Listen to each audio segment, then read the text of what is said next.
Let's do 5 more ACT problems. This is number 6 through 10. Number 6, Fred's cell phone service costs $25 per month and includes 100 minutes. For any minutes used after the 100, he's charged 10 cents per minute.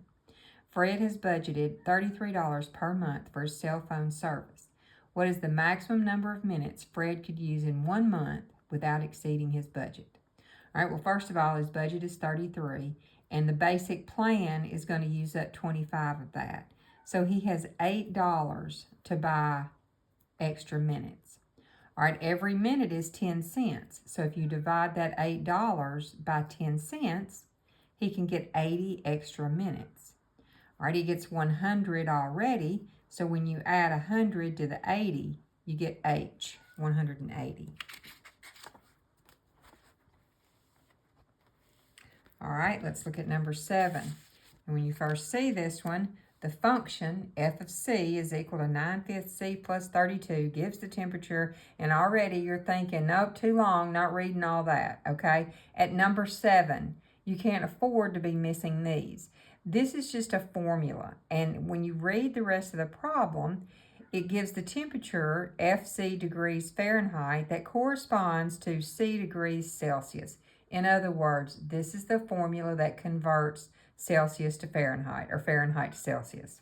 Nope, Celsius to Fahrenheit. So to the nearest 0.1 degree Fahrenheit. All right, when you look at your answers, they're already in 0.1 number. So that's all that means. What Fahrenheit temperature corresponds to 13.0? So this is Celsius. We're going to fill it in for C. So we have 9/5 times 13 plus 32. Now, it's best if you use the calculator anytime to do, basic math. The ACT is not a test of computation skills. They expect you to use the calculator. So 9/5 times 13, let's practice this.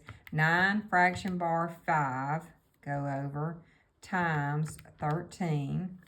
And then we're going to add 32. So that gives you 277 over 5. Now, how do you change that to a decimal?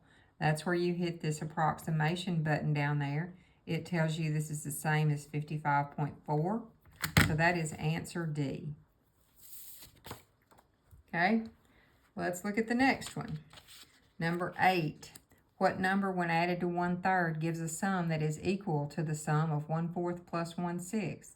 So what they're asking you here is x plus 1/3 equals 1/4 plus 1/6.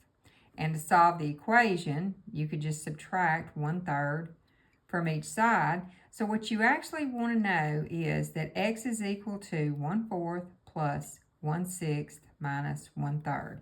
And yes, you can get a common denominator real quick, change your numerators, and get your answer, or you can rely on the calculator. And since this is a high-stakes standardized test, I'm going for the calculator.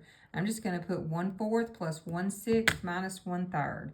1/4 plus 1/6 minus 1/3. See, if you practice, you get faster. And it's 1/12, which is answer F. Okay, number 9. For RT shown below, point S is on RT. The length of RS is 6, and you can see this is marked. All this stuff I'm reading is already marked. The length of ST is 20. What is the distance in centimeters between T, which is down here, and the midpoint of RS? Well, if RS is 6, the midpoint is going to divide that into 2 sections of 3. So what you actually have is the 20 from T to S plus 3 from S to the middle. So that's 23, answer D.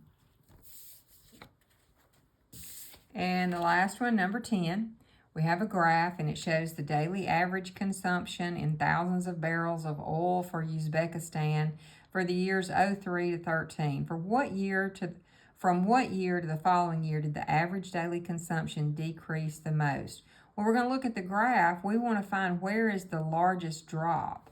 And you can just visually confirm that it's right here in between the years 04 and 05. So that's answer G. All you had to do was look at that one.